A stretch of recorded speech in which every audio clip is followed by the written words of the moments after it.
हम यात्री हैं और बुलाते रहते हैं, मेरे यीशु आप मुझे अपने साथ ले लें। प्रभु कहता है, आ मेरे बेटे, मैं तुझे अपने साथ ले लेता हूं। तो आज आप यहां बैठे हो तो आपको किसने यहां भेजा है? बोल के बताइए। आपको यीशु ने भेजा है कि नहीं? तो आप उसके सामने बहुमूल्य बनोगे, आप बलवंत बनोगे। याद रखना, एक माँ रो रही थी अपने बेटे के लिए, कह रही थी मेरा एक ही बेटा था और वो भी जवान था, मर गया। और वो रो रही थी, रोते हुए जा रही थी। लोग उसके अर्थी को लेके जा रहे थे और तमाम उस नगर के लोग देख रहे थे और कह रहे थे कि हाँ, इस बूढ़ी माँ का केवल एक ही सहायक था, इसका जवान बेटा, और वो भी मर गया। काश इसे जिंदा रहना चाहिए, क्योंकि इस माँ का कोई भी सहायक नहीं रहा। और वो माँ बड़े ही करुणा के साथ रो रही है और रोती हुई जा रही है, पर वो कभी यीशु को नहीं जानती, ना ही तो वहाँ के लोग।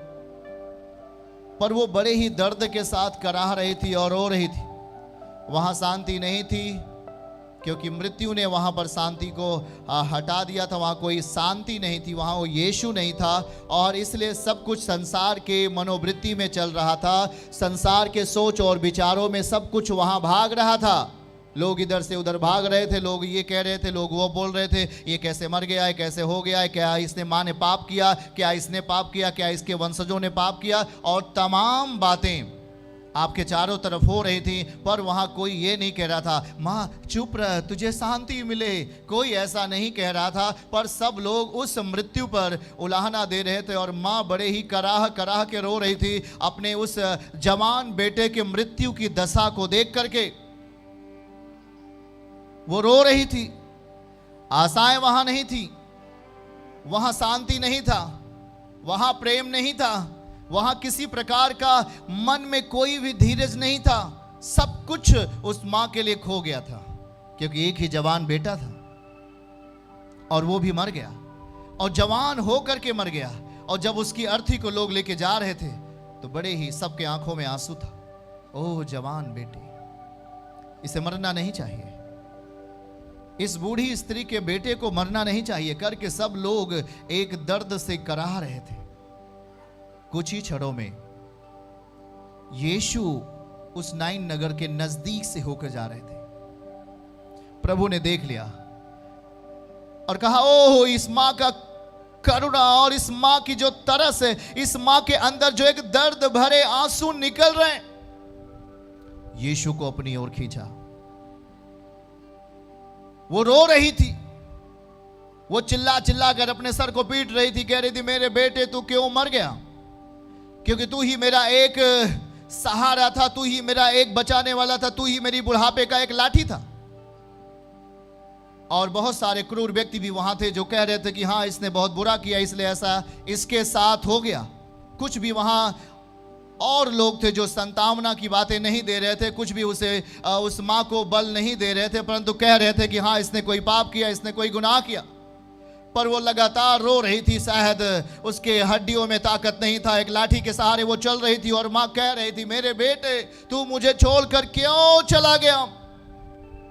और वो बार बार दुहाई दे रही थी, ओ परमेश्वर, ओ मेरे ईश्वर, तूने ऐसा क्यों होने दिया, मेरे ऊपर विपत्ति क्यों लेके आ गया, इसे दूर कर। और वो लगातार रो रही थी, लगातार कराह रही थी। यीशु ने उसकी आवाज को सुना, यीशु ने उसके रोने की बातों को सुना, और प्रभु उस अर्थी के निकट आए और उसने अर्थी को छुआ और कहा इसे नीचे रखो। लोगों ने कहा क्यों? कहा इसे नीचे रख दो, इसे नीचे रखो, हमें इस अर्थी में पड़े हुए व्यक्ति से बात करना है। वो लोग जैसी अर्थी को नीचे रखा,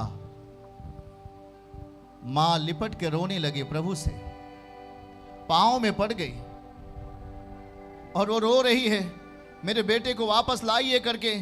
क्या आप ऐसा कर सकते हैं प्रभु, मेरे बेटे को लाइए, क्या आप ऐसा कर सकते हैं प्रभु। और वो लगातार आपा खो करके रो रही थी, उसकी आंखें सूज आई थी, उसके गले बैठ चुके थे और उसके बाल बिखर चुके थे, और वो पूरी तरीके से अपने आप को सही नहीं कर पा रही थी। वो अपने मानसिकताओं को बैलेंस नहीं दे पा रही थी, अपने शरीर को संतुलन नहीं कर पा रही थी। लोग कोई उसके कपड़े को बना रहे थे और वो माँ बिल्कुल ही जमीन पर गिर गई और वो लगातार रो रही थी और प्रभु के पांव को पकड़ के कह रही थी, क्या आप ऐसा कर सकते हैं कि मेरे बेटे को फिर से जीवन मिल जाए? प्रभु ने कहा, हे जवान, मैं तुझसे कहता हूं उठ जा। और वो उसी समय उठ गया। हालेलुया। वो यीशु आपका यीशु है। आमीन बोलो। वो उम्मीदों का पूरा करने वाला यीशु है। आमीन बोलो। वो आपके दुखों को सह नहीं सकता, वो आपको छुटकारा देने वाला यीशु है। वो आपके आंसुओं को गिरने नहीं देगा, आंसुओं को पोंछने वाला प्रभु है। परमेश्वर के बेटे और बेटियों, हमें उसके निकट रहने की जरूरत है। हमें उसके पास उसकी आवाज को सुनने की जरूरत है। ये विश्व मारता है, ये संसार लोगों को पीटता है, ये संसार लाचारों को लूट लेता है, ये संसार विधवाओं के घर को खा जाता है, ये संसार मरे हुओं को मारता है। कोई यहां पर दया नहीं है। मरे हुए लोग और मारे जाते हैं, कमजोर लोग और कमजोर होते हैं और धनवान लोग और धनवान होते जाते हैं। यहां कोई दया नहीं है। पर यीशु आया, उसने कहा, हे सब परिश्रम करने वाले बोझ से दबे हुए लोगों, बीमारियों ने तुझे दाब दिया, तू मेहनत तो किया पर इन अंगुलियों में कोई प्रतिफल नहीं आया। तेरे शरीर ने खून और पसीने को बहाया पर तुझे शैतान ने लूटा। तेरे खून और पसीने का रिजल्ट तुझे नहीं मिला। तूने बड़ी मेहनत की, तूने बड़े अपने व्यवसाय के लिए बड़ी ही मन से लगन से मेहनत की, पर तुझे किसी भी प्रकार का रिजल्ट, तेरे घर में कोई प्रतिफल दिखाई नहीं दिया। तो अपने बच्चे के बदलने की बात कह रही थी पर वो पाप में चला गया। आप अपने बेटे के बदलने की बात कह रहे थे पर वो पाप में चला गया। कोई उम्मीद नहीं, कोई उम्मीद नहीं। पर जब जीवित खुदा आपके बीच में आया, आज से 2000 साल पहले, वो परम प्रधान का आत्मा है, वो परमेश्वर का बेटा हमारे बीच में आया। याद रखना है उसे, उसने क्या किया हमारे लिए। वो अपने आप को शरीर में बदल लिया। जरूरत थी कि वो आपके दुखों को सहे अपने ऊपर, आपके आंसुओं को अपनी आंखों से निकाले, आपके दर्द को अपने शरीर में सहे। और वो परम प्रधान का आत्मा मरियम के गर्भ में आया, किसी मनुष्य से नहीं। परम प्रधान का आत्मा मरियम के गर्भ में आया और एक ऐसे गर्भ में आया जो गर्भ पवित्र था, जो गर्भ निर्दोष था। उस निर्दोषता के गर्भ में परम प्रधान का आत्मा उतर आया और 9 महीने के बाद रूल्स और नियम के अनुसार 9 महीने के अंदर वो परम प्रधान का आत्मा शरीर बनकर आपके दुखों को लेने के लिए जमीन पे आ गया। वो आपसे प्रेम करने वाला परमेश्वर है। आमीन बोलो। वो आपको दुखों से छुड़ाने वाला परमेश्वर है। आमीन बोलो। वो आपको गंदगियों से निकालने वाला परमेश्वर है। आमीन बोलो। वो हमारे लिए ही यहां पे आया, उस मां के लिए ही यहां पे आया, उस भाई के लिए ही यहां पे आया। वो आपके दुखों को नहीं देखना चाहता, वो आपके दर्द को नहीं देखना चाहता, वो आपके घरों में आना चाहता है। वो आपसे प्रेम करता है, उसका प्रेम अनंत काल तक है। वो एक क्षण के लिए केवल प्रेम नहीं करता, उसका प्रेम आत्मिक है। आज और कल और युगानुयुग एक जैसे रहने वाला परमेश्वर आपके साथ रहना चाहता है। वो आपके साथ रहना चाहता है। वो आपकी जिंदगियों में परमेश्वर अपना शांति देना चाहता है। वो कह रहा है, मैं अपनी शांति तुझे देने के लिए आया हूं। यूहन्ना 14 अध्याय और 27 आयत को अगर हम पढ़ें तो वहां पर बाइबल लिखता है, जिस तरह संसार शांति देता है, मैं तुझे शांति नहीं देता। संसार के जैसे मैं तुझे शांति नहीं दूंगा, पर मैं तुझे अपनी शांति दिए जाता हूं। मैं तुम्हें अपनी शांति दिए जाता हूं। जैसा वचन में यहां हम पढ़ रहे हैं, सब लोग ध्यान से पढ़िए क्या लिखा है। मैं तुम्हें शांति दिए जाता हूं, अपनी शांति तुम्हें देता हूं। जैसे संसार देता है मैं तुम्हें नहीं देता। तुम्हारा मन ना घबराए और ना डरे। परमेश्वर के प्रिय बेटे बेटियों, शैतान आपको डराता है, शैतान आपके मन में घबराहट देता है। सब कुछ आपके लिए सही है, फिर भी वो आपको गलत साबित करता है। आपके लिए रास्ता बिल्कुल सही है, फिर भी वो कहता है नहीं, कांटे। प्रभु कह रहा है तेरा मन ना घबराए, तेरा मन ना डरे, अरे मुझ पर भरोसा रख, मैं तुझे अपनी शांति दूंगा। परमेश्वर की शांति तेरे आंसुओं को पोंछ लेगी। हालेलुया। परमेश्वर की शांति तेरे दुखों को ले लेगी। आमीन बोलो। क्या उस यीशु को अपने निकट आने देंगे? क्या उस यीशु को अपना प्रभु बनाएंगे?